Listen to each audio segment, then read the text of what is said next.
नमस्कार विद्यार्थी मित्रांनो, आपण आज पाहणार आहोत टक्केवारी. हा भाग सर्वच स्पर्धा परीक्षेसाठी उपयुक्त आहे. मग चला तर आपण सुरुवात करूया आपल्या पहिल्या प्रश्नांकडे. एका वर्गात 50 विद्यार्थी आहेत. त्यापैकी 40 विद्यार्थी परीक्षेत उत्तीर्ण झाले, तर उत्तीर्ण विद्यार्थ्यांची टक्केवारी काढा. तुम्हा सर्वांना माहिती असेल, टक्केवारीचा फॉर्म्युला आहे टक्केवारी बरोबर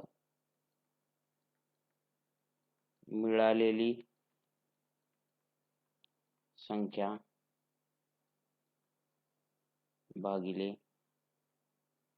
एकूण संख्या. मिळालेली संख्या भागिले एकूण संख्या गुणिले 100. मग आपल्याला मिळालेली संख्या आहे 40 भागिले एकूण वर्गात विद्यार्थी आहेत किंवा एकूण संख्या आहे 50 गुणिले 100. हे शून्य कटलं या शून्यासोबत. 5 1 5, 5 2 10, शून्य. काय राहिलंय मित्रांनो? 4 गुणिले 20, 4 2 8, शून्याला शून्य. 80%. पहिल्या प्रश्नाचं उत्तर आलेलं आहे आपल्या 80%. चला तर दुसरा प्रश्न पाहूयात. दुसरा प्रश्न आहे, एका दुकानात 80 वस्तूंपैकी 68 वस्तू विकल्या गेल्या, तर विकलेल्या वस्तूंची टक्केवारी काढा. सेम फॉर्म्युला येतो आपला. सूत्र जे आहे ते सेम आहे. टक्केवारी बरोबर मिळालेली संख्या भागिले एकूण संख्या गुणिले 100. मग आपल्याकडे मिळालेली संख्या आहे 68, एकूण संख्या आहे 80 गुणिले 100. शून्य कटलं शून्यासोबत.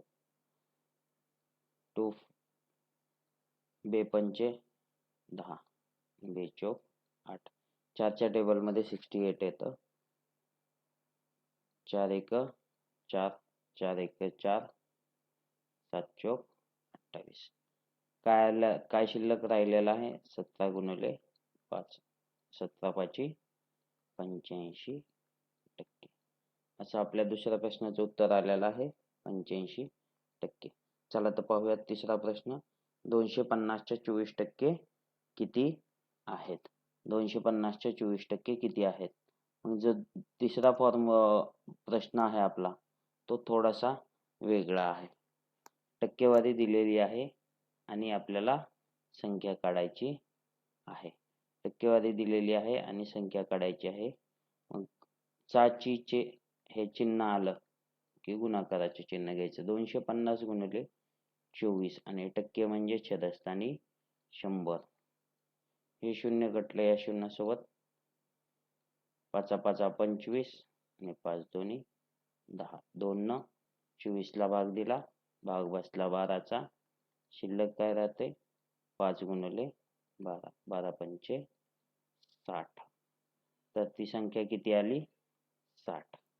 चला तर मग पाहूयात पुढचा प्रश्न. 60च्या 15% किती आहेत? परत सेम टाईपचा प्रश्न आहे. 60 गुणिले 15/100. शून्य कटलं शून्यासोबत. 2 न भाग दिला, भाग बसला 18चा, इथं बसला 5चा. 5 1 5, 5 3 15. शिल्लक काय राहतंय? 18 गुणिले 3 आणि 18 3 54. 18 3 54. अशा पद्धतीने हा फॉर्म्युला लक्षात ठेवायचा आहे. चाचीचे म्हटल्याच्या नंतर गुणाकाराचे चिन्ह घ्यायचं आहे. पुढचा प्रश्न आहे, एका वस्तूची किंमत 200 रुपये आहे. 200 रुपयावरून 250 रुपये झाली, तर किमतीत किती टक्के वाढ झाली? किमतीत किती टक्के वाढ झाली?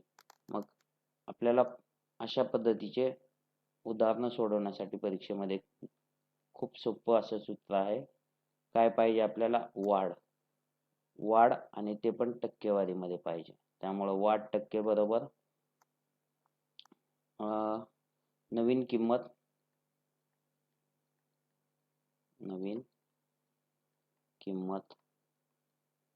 वजा जुनी किंमत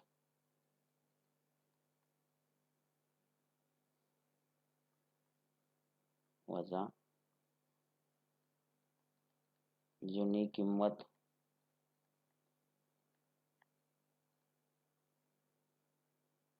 भागिले जुनी किंमत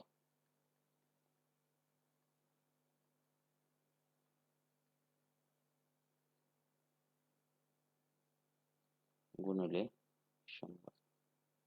मग आता बघा नवीन किंमत काय आलेली आहे आपली 250 वजा जुनी किंमत आहे 200 भागिले जुनी किंमत आहे आपली 200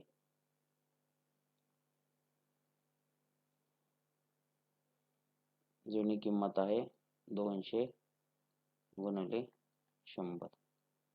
मग काय राहतंय 50 छेद 200 गुणिले 100. हे 2 शून्य कटले या 2 शून्यासोबत 2 न भाग दिला 50 ला तर भाग बसला 25 चा. तर वाढ झालेली आहे ती 25% झालेली आहे. वाढ जी झालेली आहे ती 25% झालेली आहे. आपण वळूयात पुढच्या प्रॉब्लेम कडे. आपल्या एका शहराची लोकसंख्या 1200 वरून 12,000 वरून 13,800 झाली तर संख्येत किती टक्के वाढ झाली. सेम फॉर्म्युला येईल आपला. वाढ टक्के बरोबर नवीन किंमत वजा जुनी किंमत भागिले जुनी किंमत गुणिले 100. मग आपली नवीन किंमत आहे 13,800 वजा जुनी किंमत आहे 12,000 भागिले जुनी किंमत आहे परत 12,000 गुणिले 100. या दोघांची वजाबाकी केली. वजाबाकी आली 1,800 छेदस्थानी 12,000 गुणिले 100. हे 2 शून्य कटले या 2 शून्यासोबत हे शून्य कटलं याच्यासोबत आणि 12 न भाग दिला 180 ला भाग बसला 15चा. तर एकूण किमतीमध्ये वाढ झालेली आहे 15%. एकूण किमतीमध्ये वाढ झालेली आहे 15%. आता आपण वाढ झालेले प्रॉब्लेम पाहिलेले आहेत. आता 2 प्रॉब्लेम पाहिले आपण वाढ झालेले. आता घट झालेले प्रॉब्लेम बघूयात. सेम फॉर्म्युला आहे, थोडासा चेंज आहे. घट टक्के बरोबर मगाशी घेतलं होतं आपण नवीन किंमत. आता घ्यायची आहे जुनी किंमत वजा नवीन किंमत भागिले जुनी किंमत गुणिले 100. टक्केवारी असल्यामुळे कधीही गुणिले 100 येईल. मग आपली जुनी किंमत आहे 500 वजा नवीन किंमत झालेली आहे ती 400 भागिले जुनी किंमत परत 500